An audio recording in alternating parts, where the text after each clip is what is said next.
feminicídio, veja bem, quem assiste o Tribuna percebeu, eu tive um embate aqui nos estúdios com o advogado de defesa de um feminicida, um homem que tirou a vida da mulher. Ele veio aqui para me dizer que, na verdade, esse rapaz não cometeu feminicídio. E sabe por que essa tática, gente? Porque se o rapaz, ele não cometeu um crime por causa do ódio que ele tem contra a mulher, mas sim por causa de um suposto ciúmes, a pena dele é muito mais branda, entendeu? Eu entendi rapidamente a tática do advogado, está fazendo o papel dele. Ele pegou um caso, a família pagou, ele pensou, rapaz, não tem como a gente aliviar, ou melhor, inocentar o Emerson, mas tem como aliviar. Por exemplo, aí o advogado começa a explicar, pela lei, se ele cometeu um feminicídio, a pena é aqui em cima, mas se foi no calor da emoção, porque estava com ciúmes e tal, daí a pena é bem mais branda, vamos entrar nessa. E ele veio aqui no estúdio e eu não concordei com ele. É porque num determinado momento o advogado falou, mas veja bem, ele nunca foi ciumento, a mulher até postava foto de biquíni na praia. Então, é como se isso fosse o suficiente, né? O homem deixa, não faz mais do que obrigação em permitir que a sua mulher tenha vontade de fazer isso, tire uma foto e publique. Não faz mais do que obrigação. Eu não aceitei o argumento do advogado de jeito nenhum. Mas agora o que você vai ver é o advogado da vítima, da mulher falando, porque daí ele conhece lei muito mais do que eu e ele tem outros argumentos para desmontar essa linha de defesa do verdadeiro assassino, desse que não é a vítima. Porque, gente, o que eu faço aqui é sério. Eu trabalho para um mundo melhor. Eu visto essa bandeira do jornalismo para construir um mundo melhor. O que nós temos aí é um casal onde a mulher, durante muito tempo, foi vítima de um relacionamento abusivo e acabou pagando com a própria vida. E este homem, se continuar nas ruas, vai fazer outras vítimas também. Por isso, cadeia e uma pena enorme para ele. Vamos ver a matéria completa.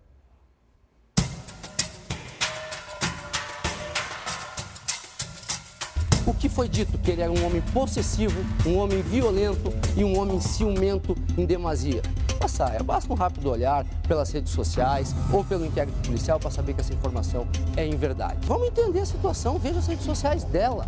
Quando se fala de extremamente possessivo e ciumento, Daniela tirava foto de biquíni, Daniela tirava foto na praia. Mas o que tem a ver uma coisa com a outra? O que tem que se tivesse essa possessividade toda, que inclusive o Tribuna da Vasta foi falando, ele não ia nem permitir isso.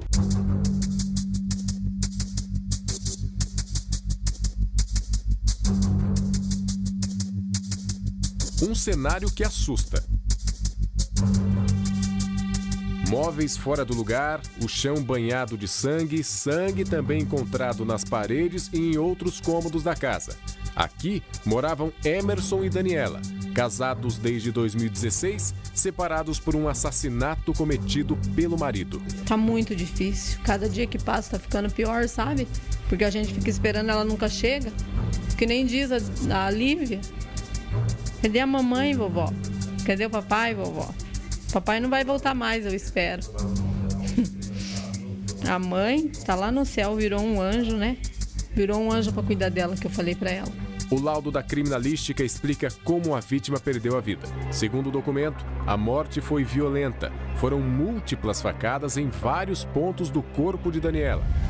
Nós olha ali no caixão, não é a Daniela deitada ali. Ela está desfigurada. Não é a imagem dela ali. Aquele sorriso lindo que ela tinha, o rosto lindo que ela cuidava, que ela se maquiava, está do jeito que está ali, com cortes no rosto, cortes na bochecha, no pescoço. Isso não é a Daniela ali. Hoje, a família em luto pede por justiça. Nós queremos que ele pague pelo que ele fez, pela crueldade que ele fez com a Daniela. Que isso não se faz com ninguém, com nada. Do jeito que ele fez com a Daniela, sem dó, sem piedade, sem amor. Enquanto o outro lado tenta de alguma forma amenizar a situação. Eu nunca passei a mão na cabeça dele. Não tem ninguém, nem o advogado dele aqui, nem eu passando a mão na cabeça dele. Só que a mãe dele tem que entender que ela disse que ele não tinha família, ele tem sim. O casal tinha uma filha pequena. Uma parte afirma que a menina não viu o crime. Dele fazendo acontecimento com a mãe, não. Ela estava dormindo. A outra diz o contrário. Pai, o que tá fazendo puxar o cabelo da minha mãe? A Lívia estava junto Os vizinhos aqui contam dos gritos da Daniela, contam que ele saiu de dentro da casa, deixou a porta aberta, ele colocou a Lívia dentro do carro, ele tirou o carro para fora, ele voltou e fechou o portão da casa, teve consciência de fechar o portão da casa, pro cachorro não sair, e pegou o carro e foi embora. Pai, papai, eu tô de olho em você, pai. Pegou da minha mãe, pai. O que chama atenção nesse caso é que o advogado de defesa do Emerson Bezerra da Silva afirmou no programa que esse crime poderia não se caracterizar como um feminicídio. Não existe feminicídio. Eu desafio, não existe feminicídio nesse caso. O feminicídio, Passaia, pressupõe diversos requisitos, tá? 1, violência doméstica. Desafio quem mostra que existia violência doméstica anterior. 2, violência de gênero. Volto a insistir, eles se respeitavam, Passaia. Não existia uma situação de hierarquia, de subordinação. Não era, essa casa não era dessa forma que está sendo plantada agora pela família da vítima. Nós procuramos saber o que é isso. Em 2015, a então presidente Dilma Rousseff sancionou a Lei 13.104, incluindo o feminicídio dentro do Código Penal como um crime de homicídio qualificado. O feminicídio nada mais é do que um crime praticado contra a mulher em razão do seu gênero ou em âmbito familiar, ou seja, marido e esposa. Emerson era casado com Daniela. Emerson matou Daniela. Por que não seria um feminicídio? Questionamos isso com o advogado de acusação. Quem ama, não mata. Eu vi a entrevista, vi que o advogado afirmou, o meu colega, que poderia não ser um caso de feminicídio, mas eu afirmo que se trata de um caso de feminicídio, sim. Não há essa necessidade de você preencher uma série de quesitos, tem que ficar bem caracterizado, é que houve uma discussão nesse seio familiar e que sim, houve essa relação doméstica. A questão do feminicídio vem justamente nas situações mais graves. Então, nesse caso, ele há sim um feminicídio. Trata-se de uma situação gritante em que o marido, mais uma vez, de forma brutal, de uma forma gritante, cometeu um crime contra sua esposa por um motivo banal, se prevalecendo de relações domésticas familiares. Isso é indiscutível nesse caso. Outra versão questionada pelo advogado é o fato da filha do casal não ter visto o crime, segundo o acusado. O réu pratica um crime na frente de uma criança de 2 anos, que foi o que ele fez. O laudo é muito claro, né? Ele mostra pra gente que todos os cômodos estão manchados de sangue. A partir do momento que nós temos todos os cômodos de uma casa manchados de sangue, o argumento dele de que a criança não teria visto já cai por terra. Agora, ele está preocupado com eventual alienação parental. Eu acho que tem alguma coisa bem errada nesse caso. Ele precisa seriamente rever a postura dele, né? Já começa não só pelo homicídio, mas com tudo na vida dele. O laudo criminal já está com a defesa, que aguarda a finalização pericial feita pelo IML para continuar o processo. Esse laudo me impacta de forma negativa, é um caso bem forte. É um laudo forte. Eu pedi para que a família não visse o laudo, né? É pesado, selvageria, brutalidade, injustificável.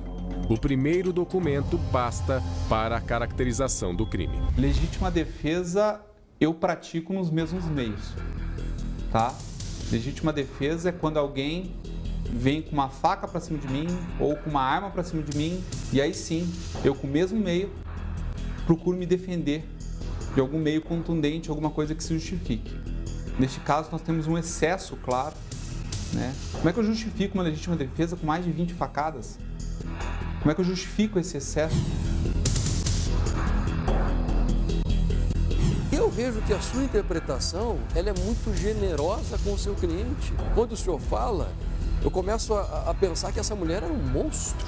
Meu Deus, a mulher foi lá e pegou um vidro e foi para cima do marido. De forma alguma, veja, eu respeito o luto e a dor, e realmente quem é a vítima é a Daniela. Ninguém quer passar a mão na cabeça do Emerson. O Emerson está preso, ora pois. Isso é um caminho totalmente nebuloso em que eles tentam de todas as formas desvirtuar o crime. Tentam fazer a figura do bom moço. Mas neste caso não vai acontecer.